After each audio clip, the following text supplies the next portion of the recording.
Bonjour à tous, c'est Billy. Aujourd'hui, on se retrouve pour une petite vidéo.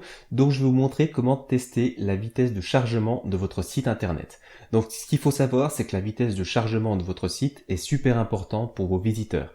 Ce qu'il faut savoir, c'est que par exemple, si vous avez un site e-commerce, si votre site met plus de 3 secondes à charger une page, vous perdez environ 50% de vos potentiels acheteurs. Donc, c'est vraiment super important de faire attention à ça.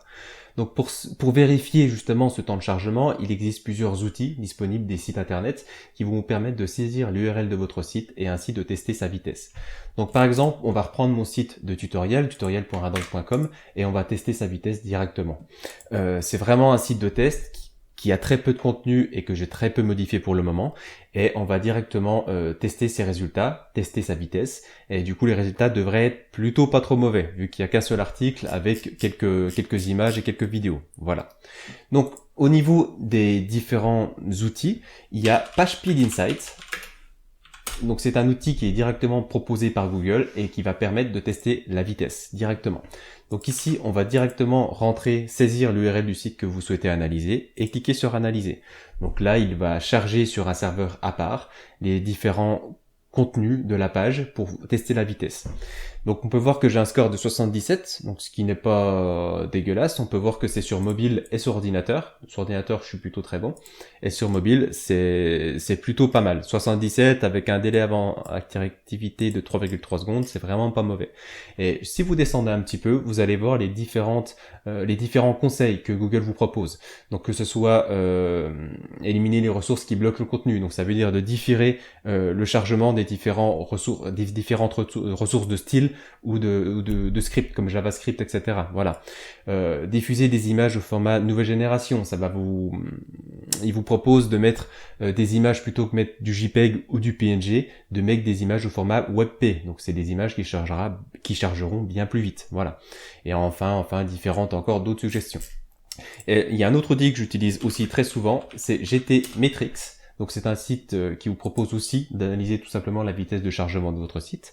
Donc vous avez simplement à saisir l'URL que vous souhaitez analyser et de cliquer sur Test Your Site. Donc il ne faut pas oublier que ces différents sites sont localisés sur des serveurs qui sont partout dans le monde. Donc par exemple sur GTmetrix, si vous voulez tester ailleurs que Vancouver au Canada, il va falloir créer un compte et vous connecter. Ensuite vous pourrez tester depuis Londres, depuis l'Australie, depuis l'Allemagne, depuis je ne sais plus quoi, enfin bref, depuis beaucoup de locations dans le monde. Vous pouvez aussi choisir le type de navigateur qui fera le test, et enfin avec une connexion throttleed, donc ça veut dire une connexion qui est limitée. Par exemple, si vous voulez faire un test sur une connexion en 3G, une connexion pas limitée, admettons de la fibre à 500 mégas, etc., etc. Donc là, on va refaire un test avec mon tutoriel.radank. Donc on peut voir qu'il ajoute le travail à la file d'attente. Donc en général, c'est un site qui est assez utilisé, je dirais. Bon là, on est le matin assez tôt, donc je pense pas qu'il devrait avoir de problème à ce niveau-là. Donc là, fetching site, ça veut dire qu'il commence à analyser, à décrypter le site. Voilà, maintenant il analyse le YSlow. Donc ça prend un petit peu de temps, mais après là c'est encore assez rapide. Et voilà, donc là il va nous sortir directement un rapport complet de votre site. Donc c'est un rapport qui vous pouvez télécharger ici. Donc en général j'aime bien garder quelques petites sauvegardes et pour savoir les différentes améliorations que j'ai mis en place, pour savoir l'évolution de mon travail. Voilà. Donc là, on a un PageSpeed score de 85%, B, un YSlow score de, pareil, 83%. On a un temps de chargement de 4,6 secondes, donc ce qui est pas trop bon. Moi, j'essaie toujours d'avoir en dessous de 3 secondes. Après, tout dépend du site, encore une fois. Hein. Et voilà. Vous avez la taille de la page et le nombre de requests.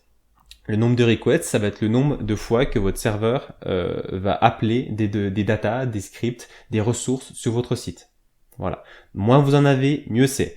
Idem pour la taille totale de votre page. Plus la taille sera basse, plus votre site chargera rapidement. Voilà.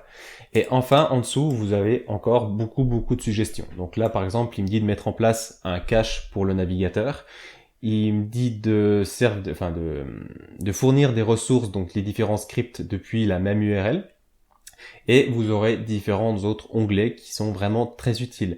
Donc le YSlow, ça vous permettra d'avoir d'autres suggestions, comme là il me dit de mettre en place des headers d'expiration, donc c'est-à-dire de définir la durée de vie des différentes ressources. Le waterfall, ça va être directement absolument toutes les ressources et l'ordre par lesquels elles sont téléchargées et le temps qu'elles mettent à être téléchargées tout simplement. Voilà, la favicon, donc la petite image que vous voyez ici, mais ce temps-là est téléchargé, etc. Les timings, ça va être les différents petits temps que auxquels va réagir votre site et votre serveur.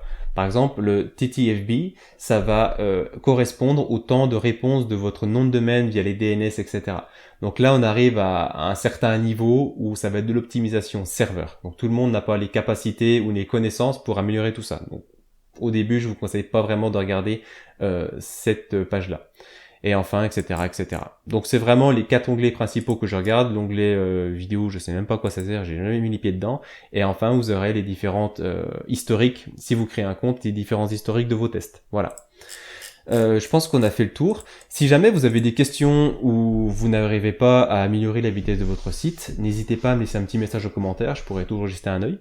Et j'espère que cette vidéo vous aura plu. Si jamais vous avez des questions, je vous l'ai déjà dit, posez-les en commentaire, vraiment, je suis là pour vous aider, c'est un petit peu mon but via ces vidéos.